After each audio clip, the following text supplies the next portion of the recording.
Alright guys, we're back with Game 3 of Liquid vs Mineski, the draft analysis. I'm Ace, and yeah, probably bring to you yet another draft analysis of the StarLadder Grand Finals. The first phase bans are actually exactly the same as Game 2, Leech Night Stalker removed by Liquid, and Io Chen removed by Mineski. Liquid have second pick, so it was Mineski with the first pick, and they go with the Venomancer as always. This Venomancer has been first pick in every game, and whoever has first pick, whoever picked up the Venomancer has been winning. Liquid responds with Rubik Naga. Rubik is very, as you have been seeing more and more Rubiks against Venomancer because you can very easily steal Venowards, and it's a very strong spell to steal. And Kuroki. Both Kuroki and GH are extremely comfortable with their hero. When GH first joined Team Liquid, he actually came to fame from the Rubik hero even before his IO and Kotal.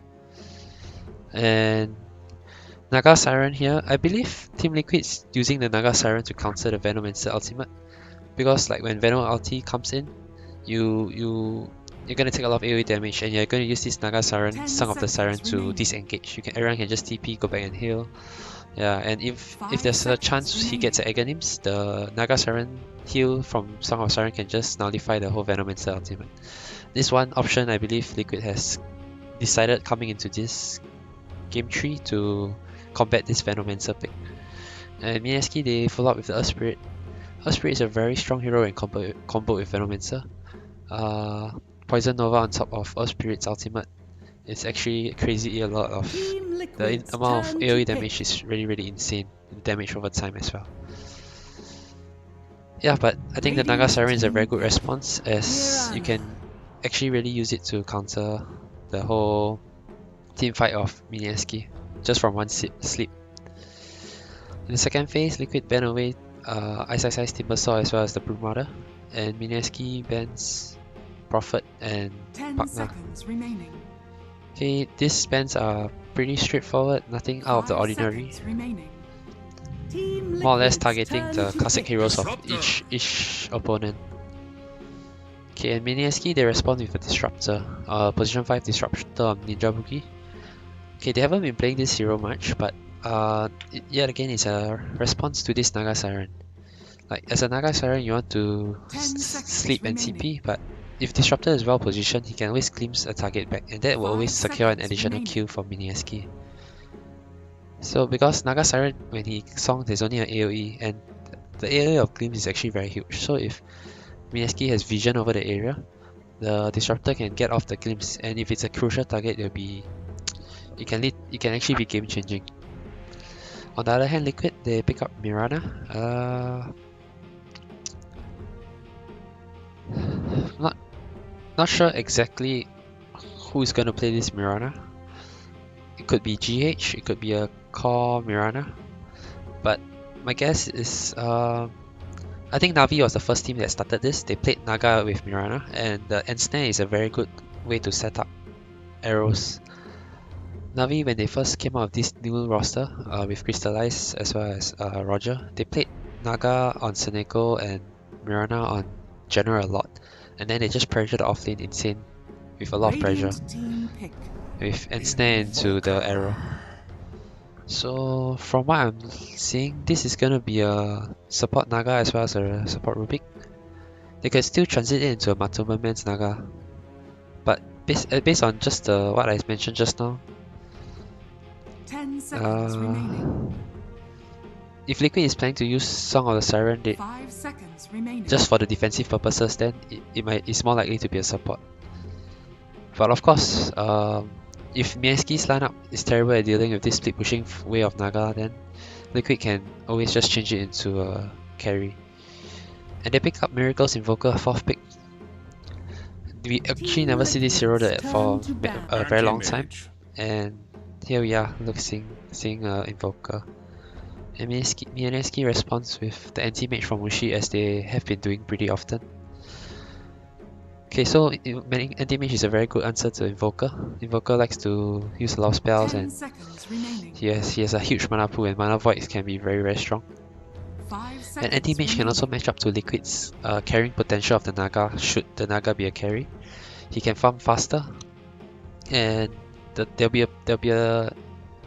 a timing in the game where anti-mage will be 6 slotted way before the Naga Siren because of just how fast he farms, assuming that Liquid doesn't put a lot of pressure on him. I think the biggest decision now for Liquid is whether to put this Naga Siren as a support or as a core. They can choose to go for something more aggressive and put a lot of pressure on anti-mage with putting Naga to a support and picking up a more fighting carry, or they can just decide to play the late game.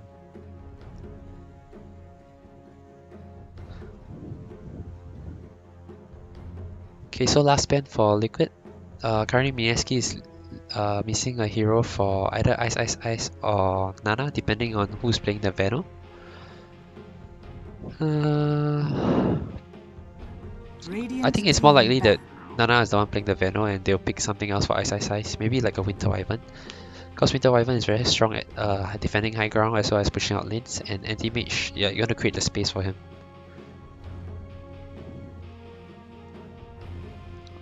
So Mineski on the other side, they have to decide which hero they don't want to play. I think Bloodseeker might be a good ban here. Bloodseeker is the counter to anti-mage, and if Liquid change it up and pick a Bloodseeker carry and put it in Naga support, I think their tempo can be very fast and will be pretty strong as well. It seems like this Mirana is going on the offlane for mind control. Like as I said that previously, Navi like to put it on general. So Mineski has to be thinking like, what is Liquid planning to do? And going back to the Mirana pick, it's making me believe that this Naga is more of a support, just because of this Mirana. Like they want to combo them together. Usually I don't like picking a Naga carry into anti-mage as well, just because you don't farm as fast and there'll be a window where anti-mage is just too strong for you to fight. And Mineski, they banned the faceless fight, also expecting Naga to be a support. I think Bloodseeker might be the way to go for Matumberman here. Will we get to see the Ice Ice Ice Winter Wyvern?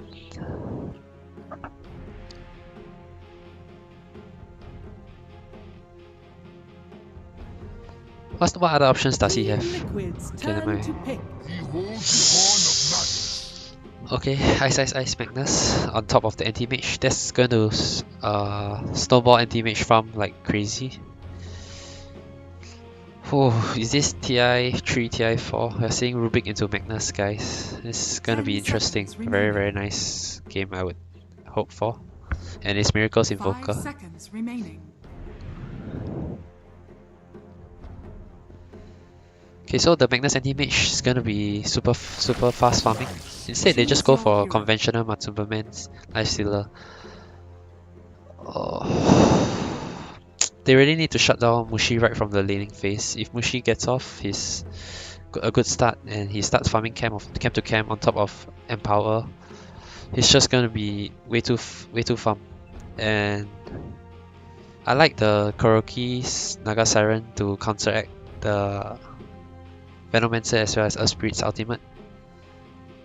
But if you are dodging fights and running away from Mineski's lineup, then I think Mineski will be very happy about it. Like, it just means more space for Mushi to farm on his anti-mage. Laning wise, anti-mage can go mid against Invoker. It's actually a very decent matchup for the anti-mage, especially if he gets Pomen Shield.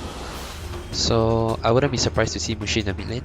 And Magnus, Veno can self-sustain himself on the off lane. They might even switch it up and Veno can self-sustain himself on the safe lane. And they might even switch it up and put Magnus on the safe lane instead and Veno on the off lane, depending on how much they want to prioritize this Magnus pick. Actually, I think it's still better for them to put Veno safe lane and secure his farm. Because at the end of the day, Magnus is just going to be an empowering machine as well as a threat for a big RP on the side of Liquid. Okay, as well as Liquid, their late game, although it's an anti-mage, they still have Miracle Invoker, so as long as they can slow down this anti-mage, you don't even have to shut him down completely. I think if they can slow him down just enough, bring Miracle's Invoker online, and put on pressure with Lifestealer with the Mirana as well, I think they actually stand a good chance. And their heroes with like Invoker and Mirana, they can actually fight on the they don't have to group up very closely together. They can just fight at the outskirts of the fight, and this is gonna make Magnus. This is gonna give Magnus a very hard time to get a huge RP off. 30 seconds to battle. Okay, both teams have their own game plan, and I'm very interested to see how this both draft is going to unfold. And I believe this is yet going to be another very epic game, especially it's Miracle Invoker and Mushi's anti-mage. So yeah, just enjoy the match and let me know what you think about the draft analysis in the comments below. And yes, if you like it, please subscribe. Thank you.